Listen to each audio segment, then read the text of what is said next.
Honors and accolades seem to follow Nick Howlett. The former three-time All-Frontier Conference standout at Western Montana College has added a pair of National Assistant Coach of the Year honors, 6 national titles, and has also mentored 6 League Players of the Year at quarterback during his 2 decades at Carroll College. That includes a 2-time National Player of the Year and former QB Tyler Emmert.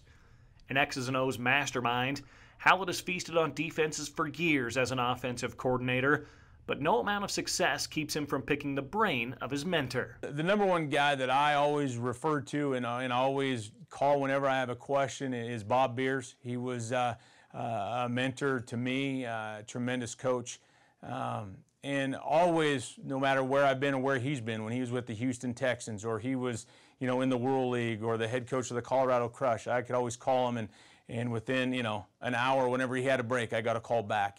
And sometimes now when he's on the road, now that he's retired, I better have 45 minutes to give him. But, Coach Beers has been great. Though Beers is arguably one of the top football minds among coaches with Treasure State ties, Howlett's speed dial is a who's who of gridiron guides. Coach Delaney recruited me out of high school.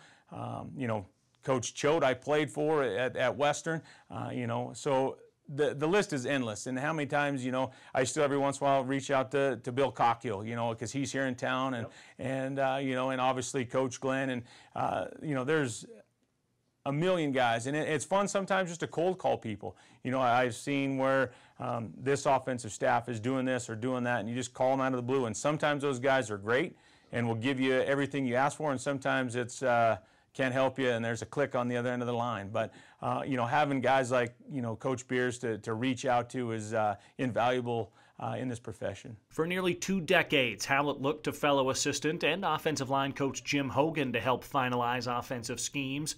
But Hogan's recent retirement brought another offensive-minded coach to the staff in longtime Helena High mentor Tony Arnson. That's created an in-house duo with visions from head coach Mike Van Diest and quarterback-turned-assistant Emmert that's currently tinkering with things maybe a bit more this time of year. That's what kind of spring ball is. You go out and visit with other coaching staffs, and obviously with Coach Arnson coming on board, there's some ideas that he has that maybe we haven't done before, and wanting to add this or do it this way.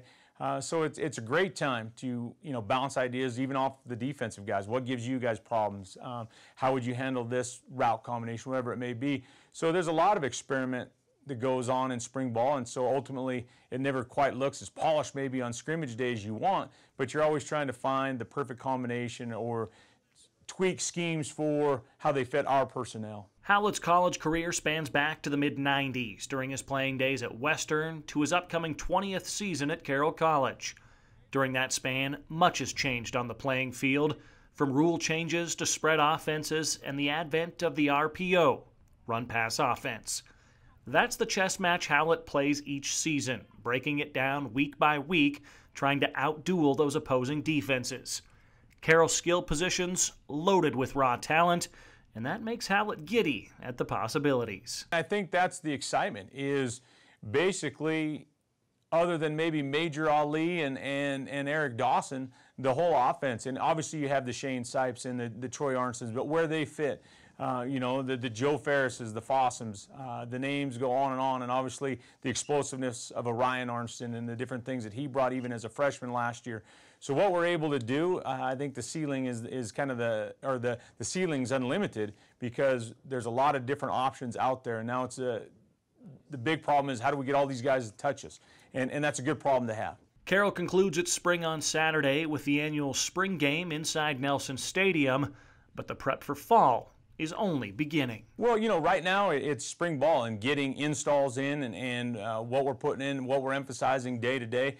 And then, spring ball, you kind of overload them, because there's always going to be things that you take out once you get into June. And then, again, it's going out and spring recruiting and going out around the state of Montana and Idaho and trying to find next year's class and reestablishing contact with some of our incoming freshmen. And trying to earmark depth chart wise, okay, who in this freshman class is going to be ready to play, or who we might need to play, and identifying those. One of my extra duties here is I get to be the travel planner. So I'll be calling hotels and bus companies here pretty soon and trying to get that ironed out as well. So, and then little guy camp and doing, you know, all those things that you try to do in the summer, and maybe sneak away and go fishing or you know, something with Brooke and hanging out down by the river once in a while too. Do we even want to know what it costs for travel planning in the college football world in this day and age? The nice thing is I don't have to pay for it. You know, I just have a budget that I've got to stay within, but and it's gone up in the, you know, the 20 years that we've been here, and things that we used to think were outrageous are now screaming deals, and that's part of it too. You know, you've got at a smaller school, you got to be creative with that budget once in a while, and thank goodness we've had the Barnetts in our corner for a number of years, and you know, they've given us probably the best meals we've ever had and haven't broken the piggy bank doing it. So Bob Beers would nod in approval at a good home-cooked meal during the grind of the season. Richie Melby, MTN Sports.